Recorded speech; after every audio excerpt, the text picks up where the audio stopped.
Alrighty, hello and welcome. Episode 10, 2 dumbbells and a microphone. I'm Joey Dussel.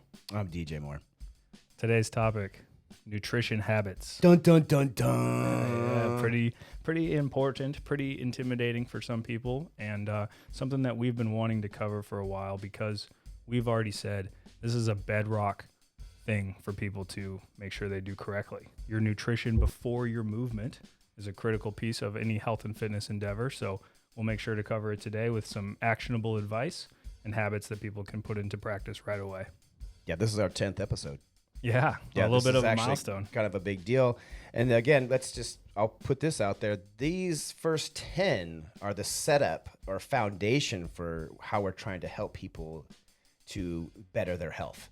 Mm-hmm. So we're not saying that number 10 is less important than all the ones, but as we're going through these, if you listen to them very carefully, this is the setup, right? This is how I want to lead all of my clients into proper health. Yeah, these absolutely. First 10 are really great podcasts about how to get your stuff set up, how to get going. Yeah, that's so true, because if you're going to actually go out and do the hard work of the workouts, I think you owe it to yourself to be backing that up with proper health, with proper nutrition for your best health. Yeah. It's time to be prepared prior to doing the event. I have found out through many years of experience by not being prepared. And then, now that I'm ex-military should help a lot of people understand that being prepared is something that I think about quite often. Like being ready for something that may not actually happen, but having it ready. These episodes are supposedly, this is what I'm getting from them, is getting yourself prepared to do that big event. To push that throttle on that airplane, right? To get all that momentum going. And it's because you are now backed up by those kind of engines to get that thrust. I like that. Yeah, it's preemptive, really setting yourself up for success. And like you're saying, a culture in the military, and you can see the results that they get from that. So let's bring a little piece of that to our own health and fitness and get ahead of it. And I love that that's how you lead with this, because one of the biggest things that I notice with nutrition is that people will have this tendency to track and to monitor what they're doing while simultaneously being disappointed by the results. So I'll explain, they're tracking their calories, but they're continuing to gain weight. And it's kind of like, okay, why are we spending an hour per week or more looking at our food journal or our app and our totals instead of spending that hour at the start of the week to get your nutrition planned out? Wait, you mean you're saying something like we're not going to sit there and try to count every calorie as it's going down? You're saying the beginning of the week, we're going to plan out all these calories and segment them off into portions so that we can stop thinking every day. Yeah, absolutely. You got it. Oh, man. So many people will have this how many calories are in this one food that I ate? And I'm kind of thinking what if we chose the foods to calculate the calories we'll get rather than, exactly. We have it completely backwards. And I don't say this to be judgmental to anyone or to cast anyone down, but it's so much more beneficial to sit down and say, hey, I'm going to have a meal that's going to have this, this, and this. And together that's going to be my 450 calories right here. Yep. And then that's 450 calories, and you can then be preemptive with your food journaling and the results that you end up eating over the course of the next, the upcoming week. Man, we're going to try to keep this podcast about 30 minutes, but boy, is it going to be hard because there's so many things here. Definitely. And I want to talk and keep going because these points after points that you bring up just lead me down this rabbit hole, bro. Let's just get right to the good stuff so these people don't lose interest, and let's just get to it. If we want to talk about it further, we'll make another podcast. You guys can, write us back and tell us what you want to hear more about if you want to hear more about it, right? We'll dive in. So what do you got, Joey? You got a list? I love it. Yeah, thank you. So keeping us on track to keep it tight. And when we go through today, we're going to focus on these 10 nutrition habits that I regularly share with clients. And so I have this as a Google document and a page on my website as well. It's right here on my iPad. So we're going to go through them one by one. And the goal with this is to really give you guys that information so that then you can put this into action right away. Isn't the biggest problem with the failure rate with a lot of things is the fact that you just don't have the right information? Yeah, it can be really challenging nowadays because there is so much information. Yeah, tons and tons, and we'll get into that too. Yeah. Maybe at the end if we had a minute, because it is there's no absolutes, and so many companies are putting absolutes on things when it comes to nutrition, and I disagree with these absolutes. Saying one solution for everyone. One solution, and or even these 10 habits here. Actually, there might be some or other habits that would be just as good. I think these habits, though, are substantially across the board. Good place to start. Looked at by a lot of professionals this way, and it would be hard to find someone who wouldn't agree with this structure here. Right. That's a great call out. You know, these are meant to be most effective for most people most of the time. Right. And while they go, you know, into the recommendations here, we also have that idea of, you know, what harm could someone have if they do it incorrectly? And then also, what is the downside of them spending time on this habit instead of something else, like a little displacement value? So we got to make sure we're not wasting our time. So I'll get straight into these. I have 10 general habits, and then I also have a list of 10 that kind of puts them in an order that a person can add one per week. And by the final week, they would be performing all 10 habits, really building up progressively. So I'll read through them just once so we can make sure to get the whole thing in a nice little soundbite. But to begin with, 10 general habits. Number 1, add protein to breakfast. Number 2, plan your free meals. Number 3, choose your best treat. Number 4, keep a food journal. Number 5, eat slowly. Number 6, increase your healthy fats. 7 is more protein, and we want to prioritize real food over shakes or replacement bars. Okay. 8 is less sodium. 9 is less sugar and carbohydrates overall. And finally, 10 is eat only when hungry. Oh, this could go on for an hour. Not going to do it. It's tough to get it down into a top 10. Yeah. Not going to do it because they're solid. Let's just keep going. I love nutrition talk. Yeah, I right do. on. Because there's so many things I want to debunk and, you know, like poke at the, you know, the companies that would do what they do. But that's not what we're here for. Today, we want to give you the habits that are best for you and try them, right? 1 a week, you said? Well, so these are the 10 that I kind of put out there and say, hey, if you're not getting these 10 things kind of checked off, then there's a gap in your nutrition, right? And if we think about this kind of as like a perimeter fence all the way around your property, you'd want that fence to be equal height all the way around for it to be any good. And metaphorically, if we're really good at some of these, but then we have terrible performance in other aspects, that's like the fence suddenly very short. Totally defeats the entire point, and it improves the entire system by just shoring up that one section. So until a person has all 10 of these down, they still have a little bit of performance left on the table. Yeah. And we talked in a couple episodes back about the hierarchy. And nutrition was being in the forefront, the first. Right at the top, yeah. Yeah. And these are the habits I think that we should be creating first, working on first. Less time worrying about how to go to the gym and do all the workouts, but really focused here on nutrition would give you the biggest benefits, the fastest results sooner. I mean, sorry, it'd be redundant there, but it's nutrition really. It sounds hyperbolic, but it's truthful. It's so truthful. And everybody's like, no, you got to go to the gym. Well, yeah, but that's not. Nutrition is really at the top.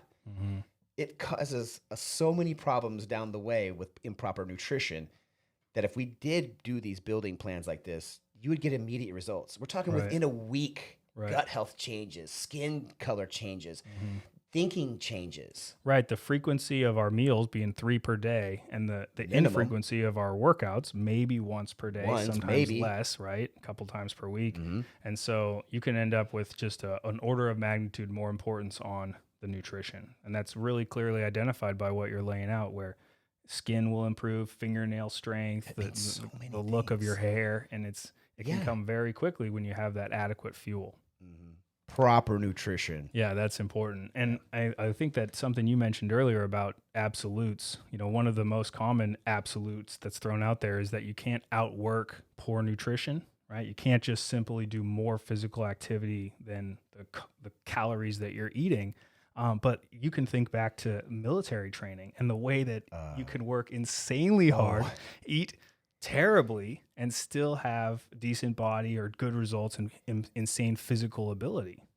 Yeah, in my 20s, it was like throwing paper in a furnace because the amount of work being performed at that age with that level of testosterone, man, it was paper right into a furnace. Right. It just kept burning, and you had to keep throwing it in, so you couldn't just eat just the healthy foods, right? Because you wouldn't have enough calories to burn. Yeah. we would drop down to such low body fat that they were like, that's too low. Mm-hmm. So yeah, there's plenty of candy bars. Right. So you can outwork a bad diet, But- but you need to be doing but- this like military level stuff. It's special forces level, Yeah, not there you just go. regular. That's an important call out. Yeah, it's such a from the morning to the evening, it's something going on. Mm-hmm. So yeah, you're gonna burn 10,000. You're gonna eat 10,000 calories, Right.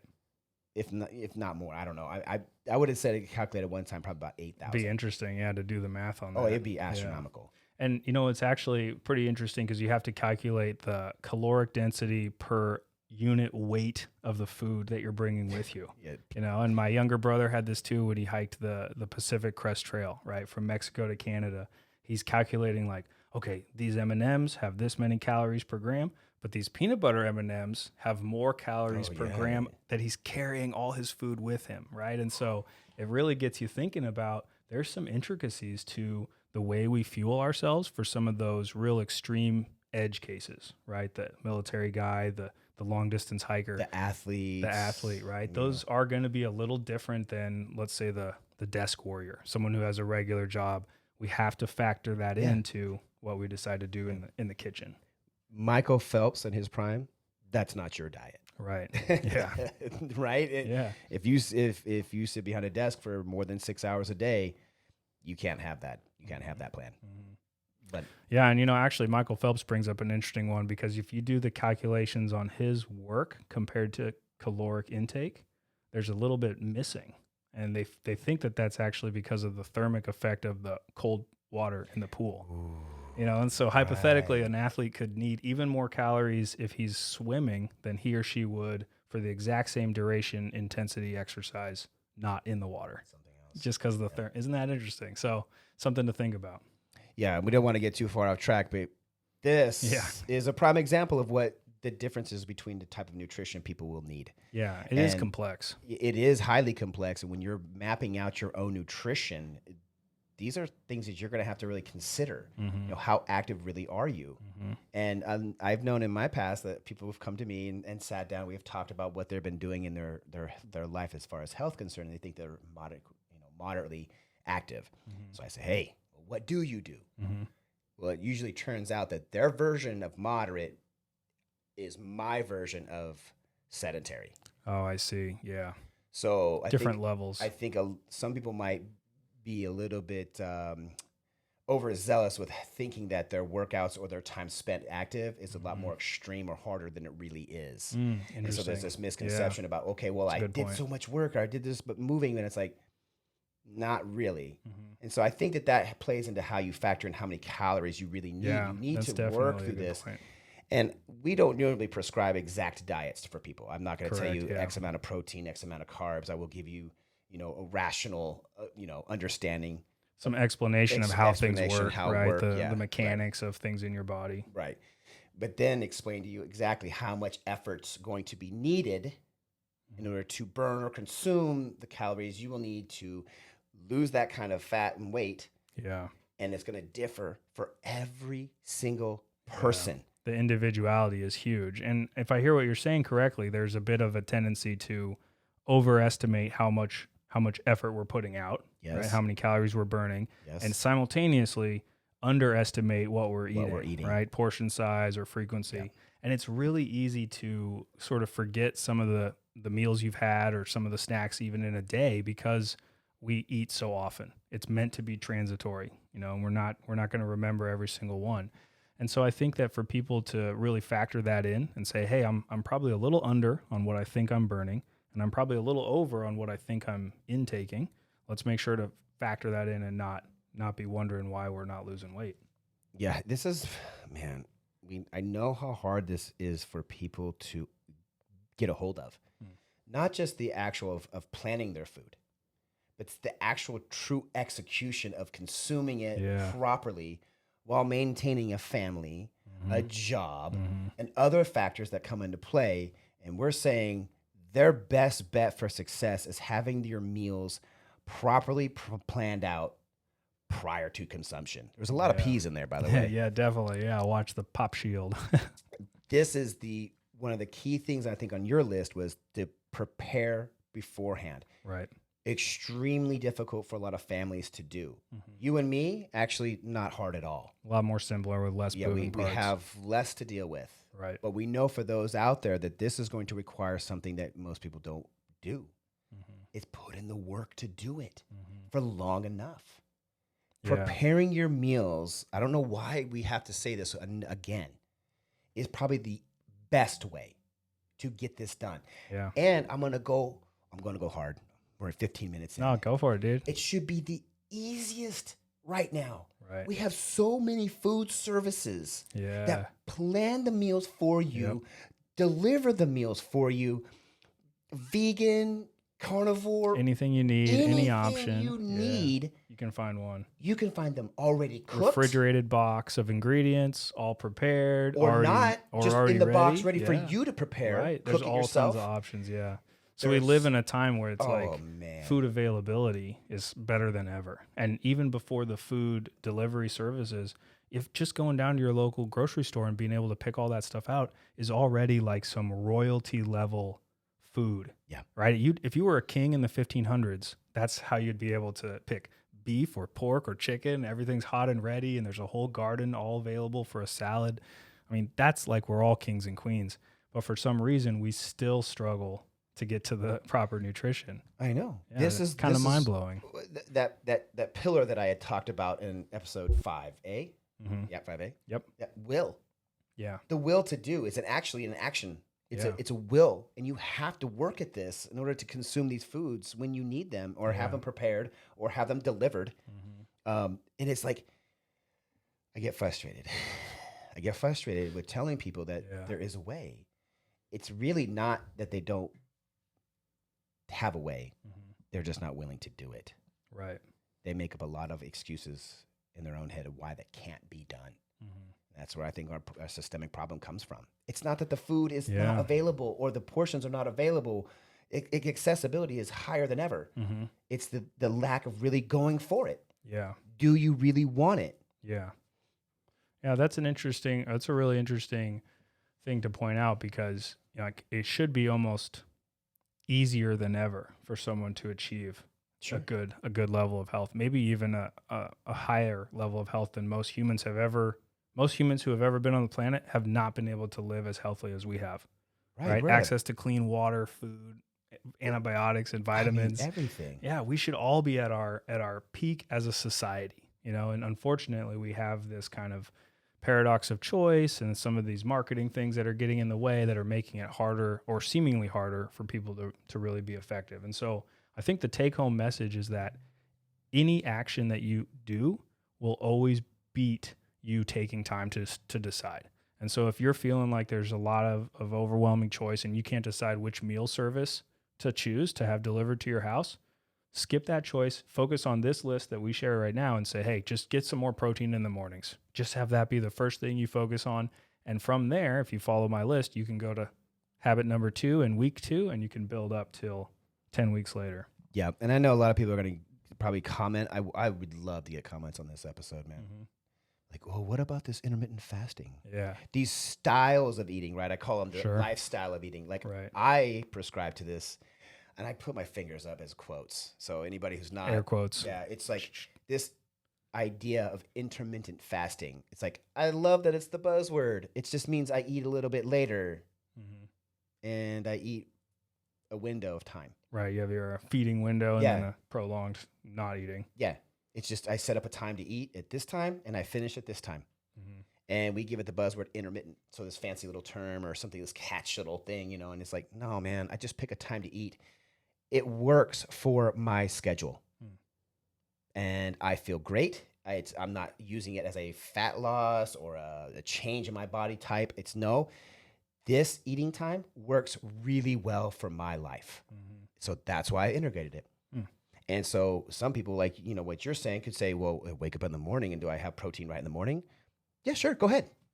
It's your window to eat. Then it's your window to eat. It doesn't mean you start at 5 a.m. and go and finish at 10 p.m. No, but there's a window to eat. And so I focus my nutrition at a certain time frame. I don't want to call it intermittent fasting, but that's what people are calling it. Yeah, right. So, but don't get caught up in some of these things like when to eat or these fancy things like paleo diets or Right. keto diets. Like to that, we were saying there's no absolutes with these either. Right. There's so many trends and things come in and out of being vogue. And so there's either going to be like a diet with certain timing or different protocols for ingredients or certain foods. That kind of stuff always rotates and changes. But, you know, with these recommendations, at least from this list, I would want to argue that for anybody, whether they're doing it on a specific time or they have only certain foods, changing that protein ratio in the morning is going to be a step in the right direction. And we can get bogged down in the science of how that works. But really the takeaway is that if you're getting up and normally you're having a Starbucks coffee, well, then if we move towards a Starbucks coffee and a protein shake, we're balancing out that where instead it was just carbs, now it's carbs and protein.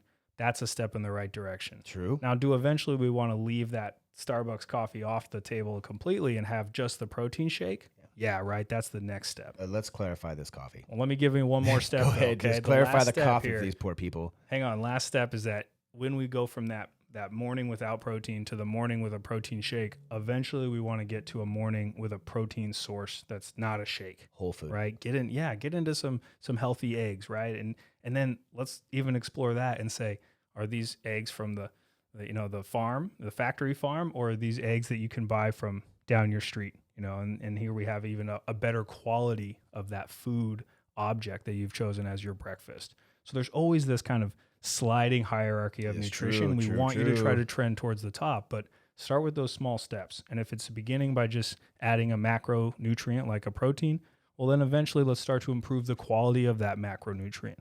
Then we can start messing with the timing, the specific quantity of that macro, right? We can kind of burrow down on it, but first start simple. See if it makes a difference for you. If 30 days of protein in the mornings doesn't make a difference, then we don't have to worry about timing and macro quantity or quality. We can skip it and we can go to a different nutrition habit. So I like to start broad, get some action, get some stuff going. And then once we kind of see what's happening, we can decide to course correct from there. A lot of people should know we've spent years defining our eating habits and our training habits. And so and I have not always eaten this way. This is just, I've done this for the last couple of years. So this is not a trend for me. I see. It just fit into the cycle for me better. And I like it. Yeah. So I'm going to use this. And that's an important factor because if it works with your life, it's going to actually we've been doing this. Sustainability was my third pillar. Yeah. And if I'm going to choose an eating plan, it's going to have to be sustainable for my lifestyle. I can't do it any other way. I fail every time if I'm going to do this. I've seen a lot of bodybuilders, they're looking super jacked and they just tell me almost the first thing out of their mouth, oh, I'm so bored of this chicken and rice, because they're eating ultra low fat, no sodium, no flavor. So they want to be like ready for their competition. No judgment, but it's like not sustainable and they fall off. And then I've seen those guys, they're not as lean anymore because their bounce back is maybe a little too far. We're talking about health and fitness. Health first. Health being the first part, fitness being the second part. Absolutely. Run the next 10. We're about 7 minutes away. I know. Well, we'll do our best here. So quick recap here. We've got these general habits, right? Starting with the protein in breakfast, right? The first meal of the day should be a little more protein heavy than most people tend to do. It's pretty carby, especially in America. Breakfast cereal, breakfast. What were you going to say about the coffees? With the sugary stuff in them. Oh, my goodness. Not just a regular coffee with a packet of raw sugar in the raw. And let's call it caffeinated sugar. Oat milk. Right? That's what the Starbucks is. Yeah. Caffeinated sugar. Yeah. It's a milkshake basically. That's what we're talking about. If you get a regular coffee with one packet of sugar in the raw and some oat milk, that's not too offensive, right? That's what I drink. But even so, I would argue that, black coffee or maybe coffee with a bit of oat milk and even a little sugar for sweetness, add protein to that by putting a shake next to it and have both of those in the morning, and you're going to have a good move for your health and wellness. I've done that for years too. Yeah, right. We see people's energy come up. We see their total calories come up, and then their appetite maybe goes down a little bit from the snacks later in the day. And so this has a real knock-on effect, and that's why it occupies position number 1.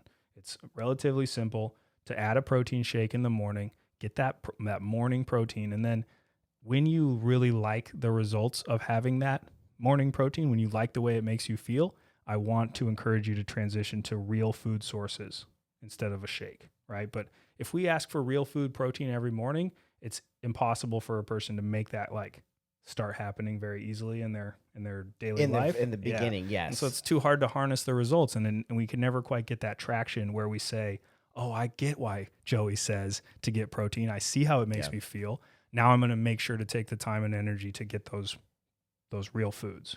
So start simple, get some result, and then go from there. Okay. And I think that one should be our first one because I've just seen it work. I've seen it work for so many people, and you and I have said, it's what we do for ourselves as well. Now, number 2, planning your free meals. I think this one's got to be number 2 because so often we hear people say, I was doing great until I had this big cheat meal, dessert with my friends. It turned into a weekend. I fell off, and now I'm on my whole workout plan is also messed up somehow, right? Kind of this baby with the bathwater. But to get ahead, once again, to be prepared, I like people to plan their free meal in advance and get a date set up with 2 of your friends and know that you're going to go out on Friday night and get cheesecake at the best cheesecake place in the city, and therefore do not have any desire for ice cream on Wednesday afternoon by yourself, right? Because you've already decided, hey, I know I have a sweet tooth. I know I need to get myself satisfied. I'm going to put my sweet tooth into this social setting with my friends. I'm going to build a little anticipation by looking forward to it, and it's going to taste a hell of a lot sweeter than the Ben and Jerry's pint by myself. And then we don't have this negative mental loop of like, why did I do that? Why did I eat that all by it's not worth it. So planning your free meal, knowing it's coming up for you, helps you to stay on for the other 90% of your meals in a given week. There are alternatives to your sweet tooth. Mm-hmm. Okay. There are sweet snacks out there that are what I would consider good for you to go ahead and have in replacement of that thing that you would have grabbed for. Yeah. There's other alternatives. And I'll say this, the easiest alternative to something sweet is grabbing some fruit. Yeah. Yeah, absolutely. I mean, if it's in the fridge, it's cold or whatever, great. Like grapes can be real awesome, satiating. Right? You go in there and just pop a few grapes, that sweetness. You're like, oh yeah, that's it. And that's really all it takes to sort of trick the mind into thinking, oh, I just got something, I cheated, or I got this little, like, I hear you. right? I hear you. We can go ahead and say there's alternatives to this too. I like the plan. Yeah. I have a day or night where we go out and just eat whatever we want. It's planned in every Friday. Right. So a little bit. Yeah. So that's a good point, actually. To be clear, a free meal, I think, is an important, a clear term, a little distinct from cheat meal, which has a bit of a negative connotation. And free should just be a little bit of a relaxation from our focus on food. So maybe portions are larger, food selections are a little differently, but this is absolutely not an opportunity to celebrate food debauchery. So we don't do these double deep fried hamburgers in between donuts in a snow cone, right? Like, just let's no go. Way, okay. Where's that at, by the way? No way. Yeah, that's like we're trying to go against ourselves. Whoa. So if we have a free meal, that's different than a cheat meal. Yep. Cheat meal turns into a cheat weekend, particularly if it's with your friends and stuff. And so I like to really think about in our vein of being prepared. Plan it out ahead of time, and then make sure that this is going to be something that will support your weight loss efforts for the 52 or maybe 100 weeks of weight loss that you're going to be going down. And for some people, that can sound like a long time. And those people I'm imagining in my head, DJ, if they are sitting there, 80, 100 pounds overweight, no judgment, they hear you say, eat some grapes, they're going to be like, this guy's insane. I got a strong desire for those foods that I love. Grapes are not going to satiate me. I know. And so I hear them, I say, I'll meet you halfway. I'm not going to tell you not to have the sweets, but I'm going to give you this strategy to make the sweets having the least offensive as possible. That way, hopefully we can go and we can get into this rhythm where we can build weekly and go from weeks 2 to 3, 4, where you're having this good routine that does support itself for the duration of what you need to do for your weight loss. So it's a little bit of everything, right? And I do want people to know kind of where these recommendations will hit the hardest. All right, you're back. All right. Thank you. Now, number 3. This goes right there with the planning of your free meal. I like people to prioritize their favorite treat, their favorite thing that is like off plan, and then really condense their off-plan meals to that one, the highest quality of their favorite item. And so I use the example of cheesecake. If you love cheesecake, I'm going to say, okay, let's keep the cheesecake in our diet. Let's make sure we don't have it too often. We can have it be our free meal. And let's make sure that it's the highest quality cheesecake that we can possibly find. So it'll be the most satisfying for you when you have it. Yeah.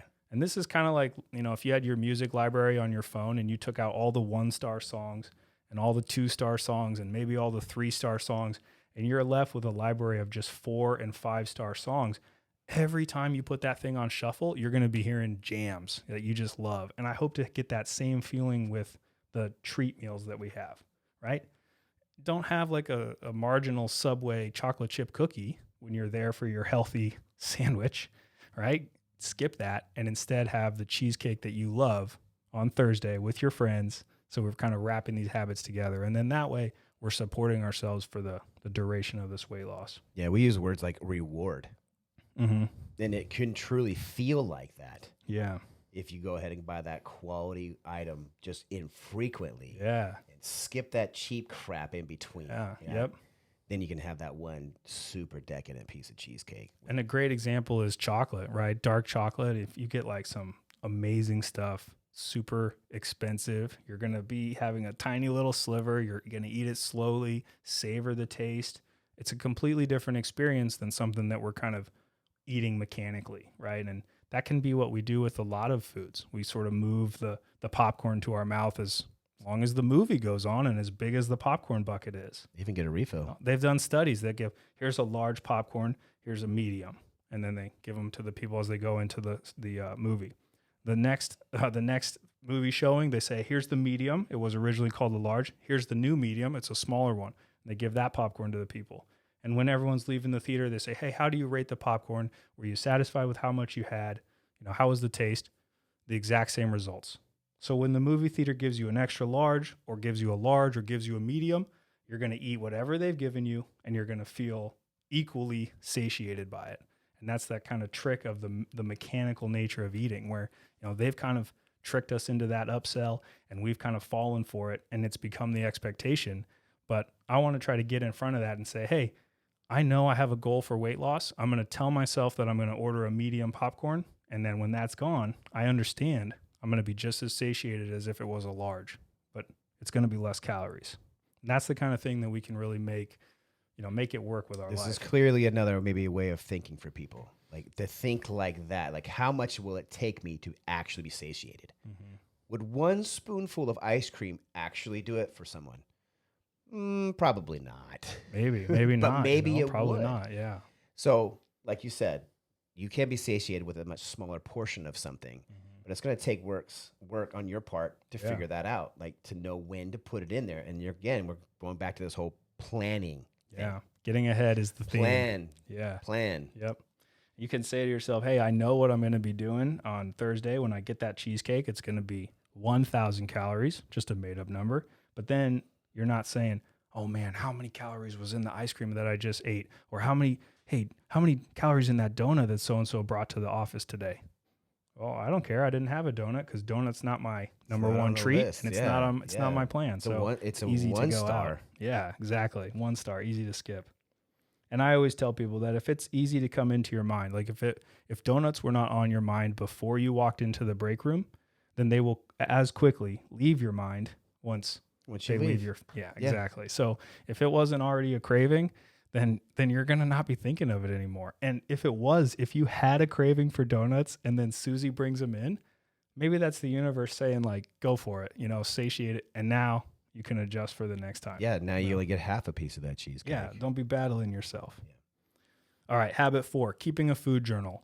There's no way to really progress until we are managing and tracking what's happening. And to be real, as soon as we start knowing we're going to write it down and that our coach is going to be looking at it, improvement happens right away.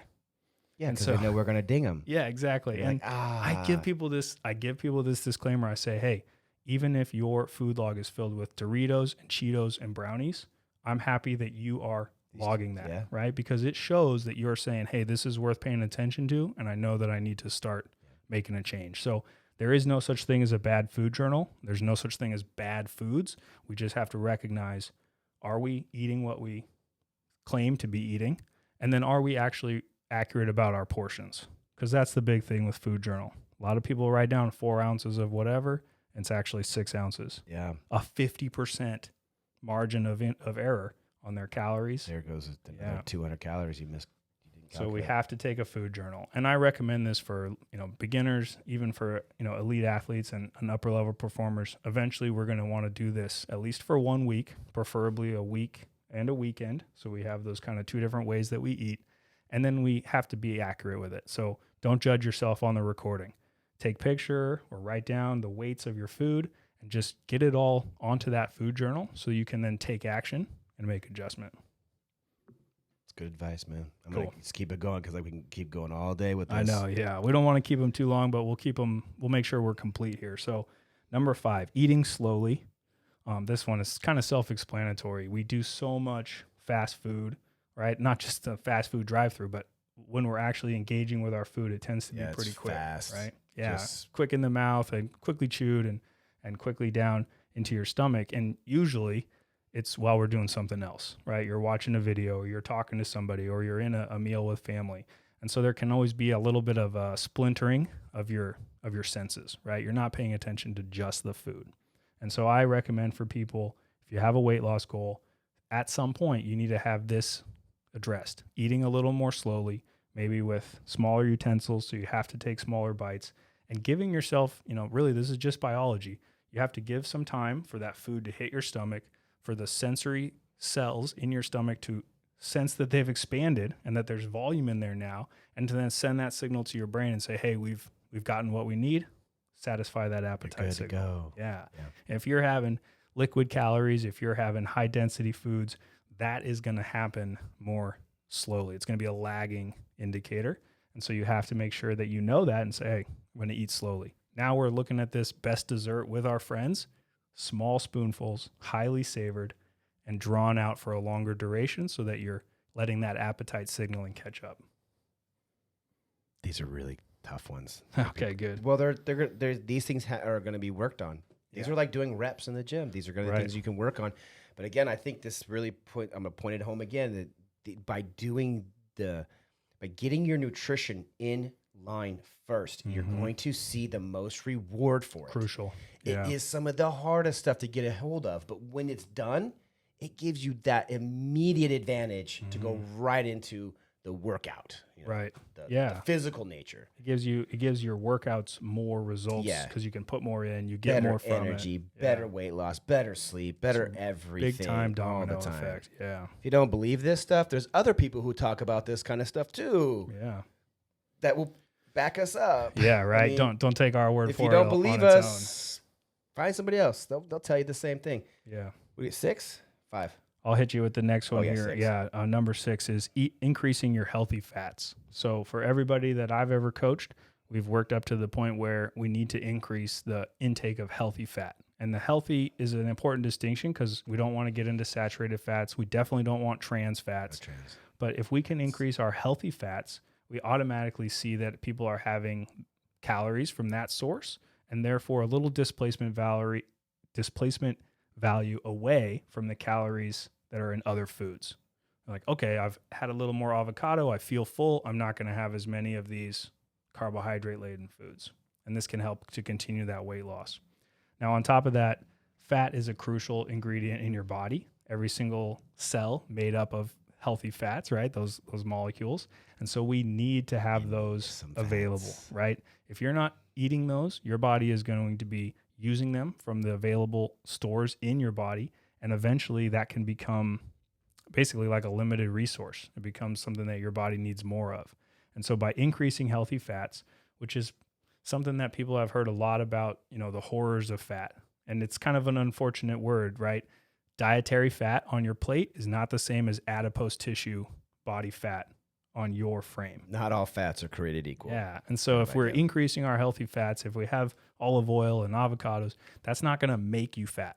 Well, they're calorically dense and we do have to be judicious in our intake. But if we have those healthy fats, we get those micronutrients, we get those important building blocks, and we get to build in a little buffer away from the appetite. So increasing healthy fats is a crucial piece that I give to a lot of people as a recommendation.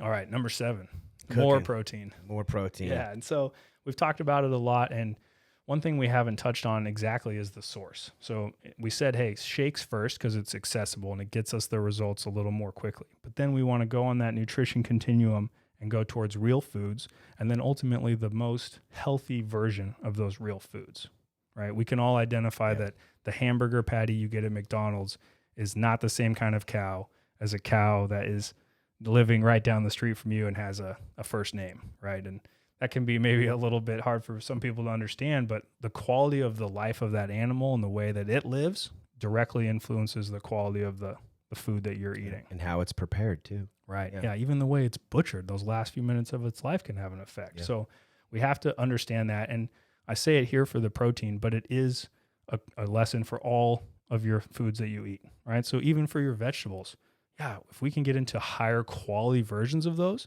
that's going to be a good move for us. Real foods better off than athletic greens, right? Instead of a green supplement powder, let's get a green garden.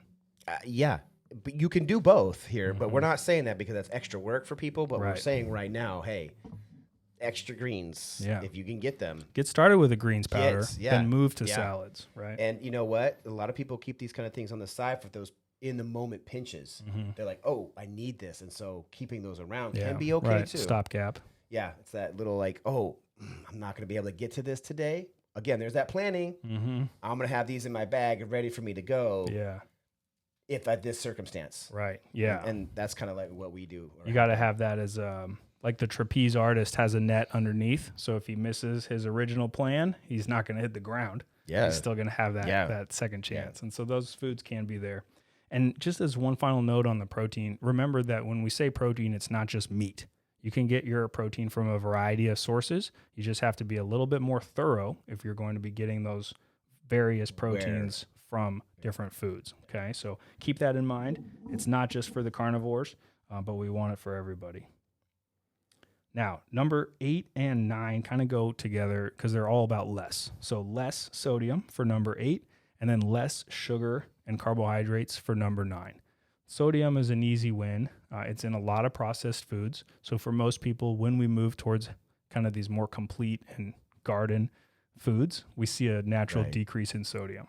It's critical because of the health of your heart, your blood vessels, and the overall balance of salt in your body, your hydration. I mean, it's like got a million effects. Yeah. So sodium has a really disproportionate effect, and it's going to be something that we, regardless of however good someone's diet is, it's going to become a bit better when we optimize that sodium. True. Right. And we should clarify that it's processed foods that are really the culprits. Those are the most offensive. They have to put this stuff in there to make them taste the way they do, but to keep them fresh enough for us to consume them. Yeah. So they have to exaggerate the amounts that go in there in order for us to consume them, and they'll be on the shelf. Right. Yeah, so it's always this processed food. Now, I'm not going to say all processed food is bad. It's just something to take a look at. If you open your cabinets and your refrigerator and all of it is processed, we might have an issue. Yeah, and you'll know from your food journal what your sodium totals are. It's there. Yeah, you'll catch it. It should be easy to calculate. And same for sugar and carbohydrates. So these are a little bit more maybe for the American audience because our foods are pretty carbohydrate heavy. Yep. You know, you walk into any kind of quick and go at the gas station, and it's like everything in there except for maybe some trail mix and jerky. Everything else is carbs and liquid carb, sugar, caffeinated carb, alcohol carb. I mean, it's crazy.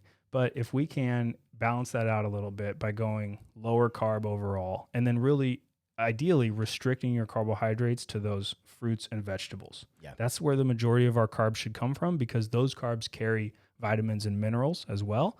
Carbs from Cheetos and Doritos, there's nothing in there except the carb. And so that's where it's kind of like a styrofoam. It's just the calories. It'll satiate that appetite temporarily because it still influences the size of your stomach.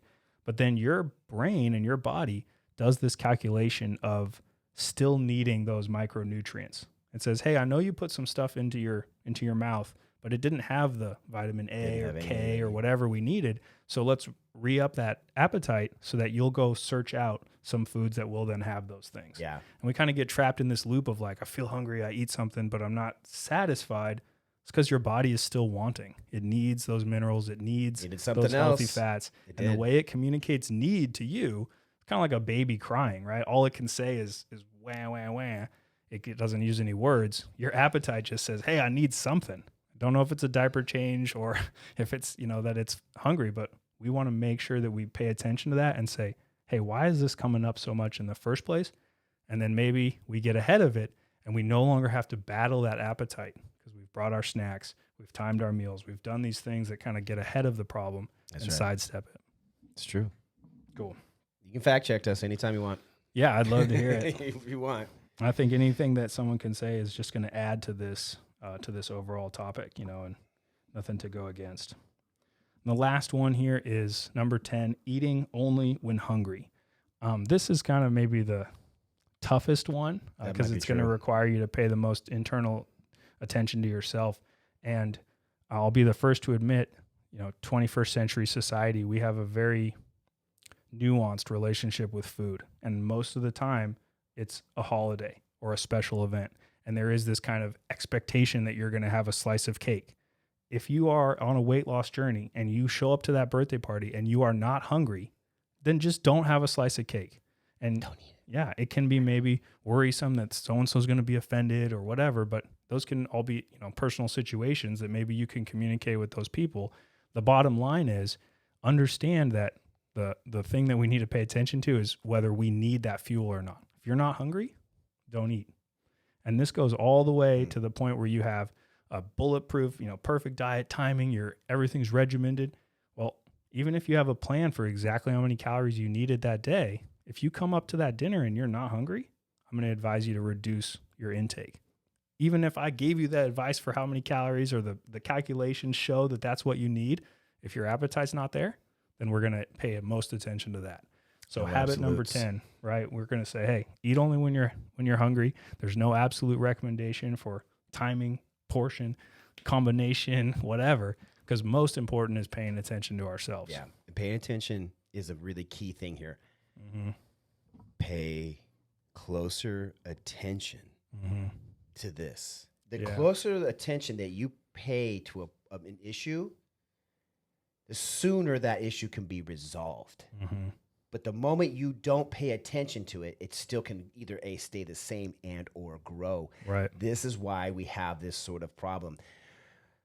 I'm not being mean, but you're just not paying attention enough to it. Right. You're not giving it what it really needs to be a success, and that is your effort and your will and your desire to complete.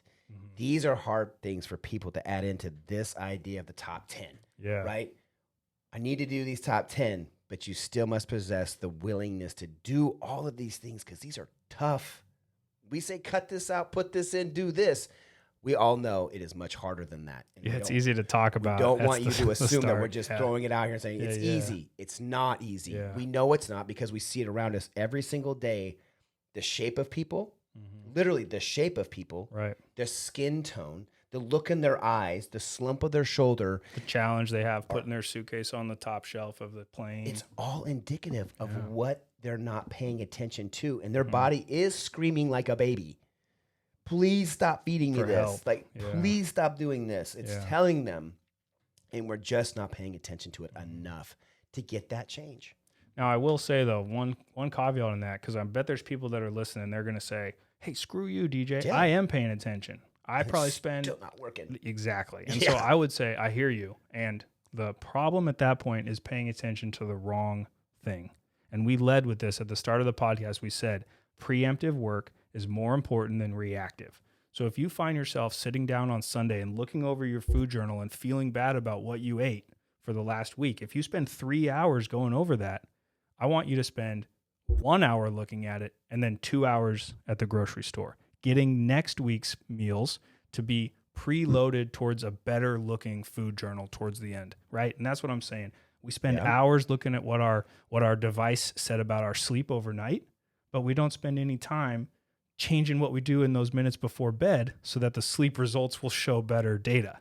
Like how come we're looking at what we ate in the course of a day for 20 minutes? We might review that instead of thinking 20 minutes, what am I going to have tomorrow? What should I be doing? Yeah. Because if you put that 20 minutes preemptive, then by the third day, you know what you had because you planned it out on the night of the second.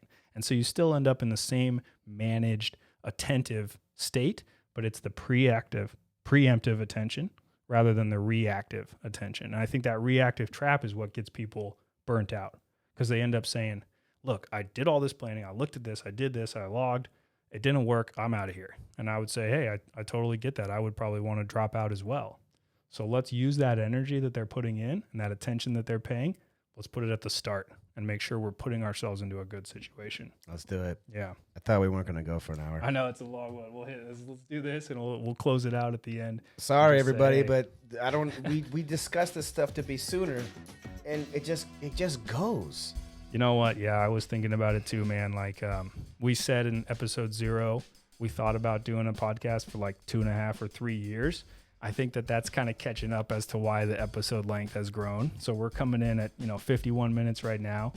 Actually, 51 minutes is not very long for me to tell you a decade's worth of nutrition. I know, coaching, we said right? that too. And so hopefully if somebody's listened this far, or if they've skipped ahead to this point, go back, listen to this stuff, put it on 2X if you need to, get some more time on the cardio machine while you're going through this and letting us chirp at you.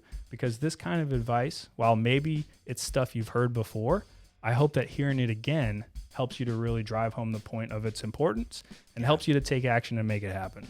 Take action. Wow. I love it, man. So that's it. Nutrition habits for today, episode 10. As always, thank you for listening this far. If you are on podcast platform of your choice, please take a moment to like, comment, subscribe, share, put an emoji down there for us so that we know you're listening. And then if you can, go out and push this off to one other person and let them know what we're doing so that we can just continue to grow the audience and have more people benefit from this. Yeah, I really enjoyed this stuff. Thank you guys for listening. Yeah, thanks for letting us do it.